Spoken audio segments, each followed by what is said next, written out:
알고 계셨나요? 불교에서 용은 깊은 상징적 의미를 가지고 있습니다. 좋아요. 구독하고 더 알아보세요. 불교에서 용은 힘, 지혜, 권위를 상징하며 영적인 깨달음을 위한 보호자이자 상징적인 존재로 여겨집니다. 용은 하늘과 물을 지배하며 강력한 변화와 영원한 지혜를 상징합니다. 불교에서 용을 보는 것은 자아를 깨닫고 깨달음의 여정을 의미할 수 있습니다. 용은 또한 지혜와 자비를 상징하며 불교 신자들이 올바른 행동과 긍정적용 변화를 이루도록 이끕니다. 용의 상징에 매료되셨나요? 좋아요, 구독으로 불교에 숨겨진 지혜를 더 알아보세요. 왜 바이킹이 그렇게 강력했는지 궁금하신가요? 그들의 생과 사에 대한 믿음이 여러분을 놀라게 할 것입니다. 좋아요와 구독 잊지 마세요. 혹독한 환경 속에서 살아남기 위해 바이킹들은 끊임없이 전쟁을 치렀고 그 과정에서 강인한 체격을 갖게 됐죠. 그들의 강인함에도 불구하고 바이킹 남성의 평균 수명은 겨우 29세였습니다. 죽음을 일상처럼 가까이 두고 살았죠. 바이킹들은 전투에서 용감하게 죽어야만 전사의 낙원인 바랄라에 갈 수 있다고 믿었습니다. 그곳에서는 끝없는 전투와 축제가 펼쳐진다고 했죠. 죽음을 두려워하지 않은 그들은 끝없는 싸움을 통해 강한 신체를 후손들에게 물려주었습니다. 바이킹의 놀라운 사상 충격적이지 않나요? 구독과 좋아요 잊지 마세요. 세계 최초의 동영상 어떻게 생겼을까요? 오늘 그 비밀을 파헤쳐봅시다. 1888년 프랑스 발명가 에티엔느 자라카 로체가 시네마토그라프라는 기기로 최초의 동영상을 만들었어요. 그가 촬영한 세계 최초의 동영상은 단 2초 길이의 라운드에 가든 신, 친구들과 함께 정원을 산책하는 장면이었죠. 이후 1890년대부터 동영상 기술은 급속히 발전, 다양한 미디어 형식이 등장하기 시작했어요. 오늘날 유튜브, 소셜미디어, TV 프로그램 등 동영상은 우리의 삶에 깊숙이 자리 잡았죠. 그 시초가 되는 세계 최초의 동영상, 흥미롭지 않나요? 구독하고 더 많은 이야기들에 빠져보세요. 한반도 최초의 인류는 어떻게 되었을까요? 호모 에렉투스의 숨겨진 이야기를 확인하세요. 100만 년 전 호모 에렉투스가 한반도에 도달해 불과 섭기를 다루기 시작했습니다.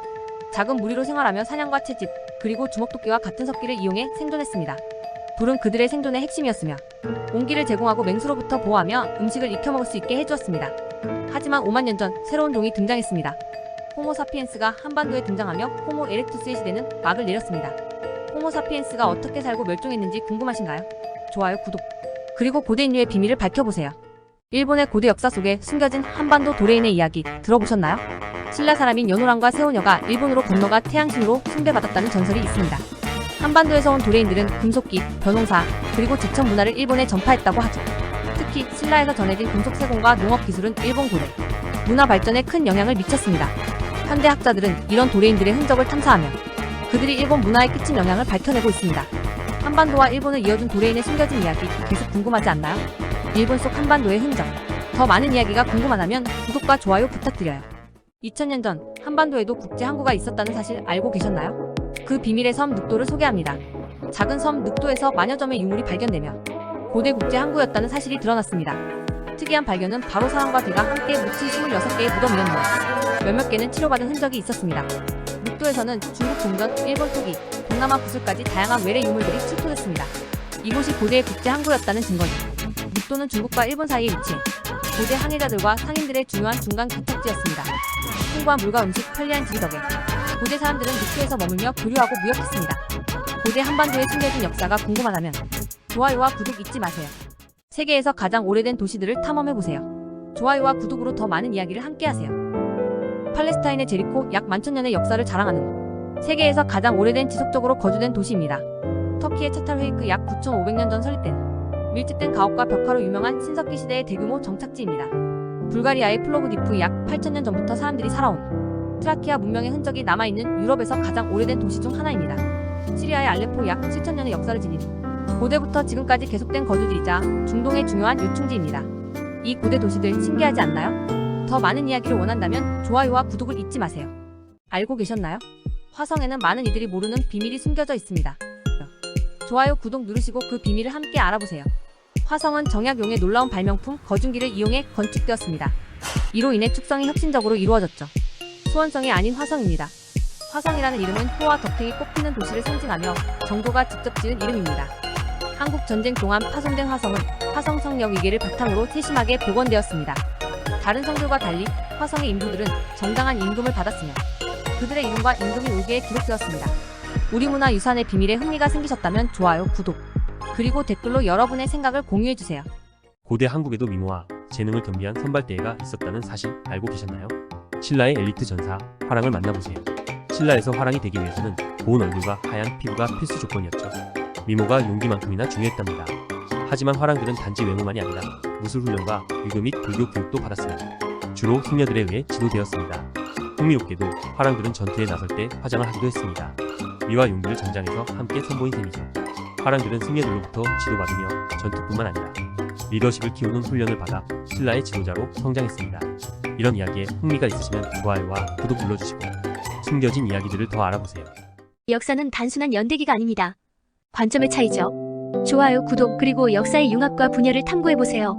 피정복민의 역사는 아메리카 원주민들의 이야기, 정복자의 역사는 미국의 이야기, 긴 역사는 이집트의 이야기, 지역의 역사도 있죠. 한 지역에 시간대별 여러 국가들이 존재했던 중동과 유럽. 국가의 역사는 구성원이 바뀌고 지역을 옮겨도 유지되는 국가들입니다. 동로마제국이나 중국이 그런 경우죠. 민족의 역사는 지역과 국가를 신경 쓰지 않고 독자적 민족 역사인데 대표적으로는 유대인, 몽골인이 있습니다. 어떤 사람들은 유대인처럼 민족사를 중시하고 어떤 사람들은 동로마 제국처럼 국가의 연속성을 강조합니다. 무엇이 더 중요할까요? 어떤 사람들은 종종 정치적 목적으로 지역이나 민족, 국가를 합치고 나누면서 이러한 구분들을 무시합니다. 여러분의 생각은 어떠신가요? 성경은 정말 역사서일까요? 아니면 그 이상의 것일까요? 종교와 역사가 융합된 것일까요? 어떤 관점에 동의하시나요? 좋아요, 역사에 대한 못 봤던 관점이 있으시면 구독, 그리고 댓글로 여러분의 생각을 공유해주세요.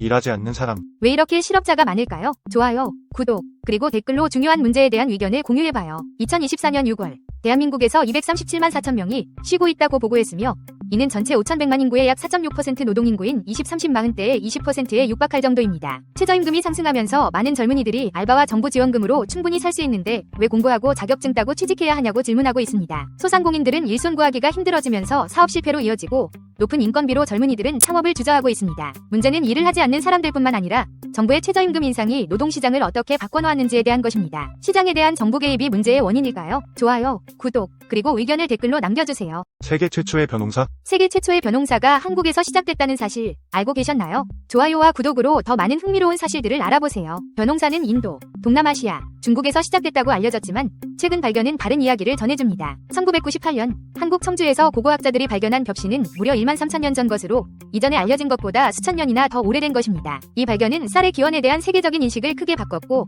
이제 많은 학자들이 한국을 변홍사의 발상지로 인정하고 있습니다. 한국이 진정한 쌀의 고향입니다. 이제는 우리 쌀을 더욱더 좋게 개량하고 있는 단계입니다. 오늘도 맛있는 밥을 드셨다면 좋아요, 구독으로 더 많은 숨겨진 이야기들을 탐험해보세요. 중국의 동북공정이 소용없는 이유. 중국 동북공정이 스스로 자기 모순을 드러낼 정도로 부실하다는 사실 알고 있었나요? 내용을 확인하시고 좋아요, 구독, 댓글로 의견을 공유해주세요. 고구려를 중국 역사로 주장하는 것은 잘못된 논리입니다. 이는 고구려가 상나라의 후손이고 중국 영토에 위치했다고 주장하지만 이는 중국에서조차 소수의 의견이고 학계의 주류 의견과도 맞지 않습니다. 중국의 현대판 화의 사상은 한국과 일본의 연구 성과를 무시하여 학문적 객관성조차 유지하지 못하고 있습니다. 고구려는 700년 넘게 독립된 국가로 독자적인 연호를 사용하고 독특한 천하관을 가졌으며 이는 관계 초대 왕기에서도 확인할 수 있습니다.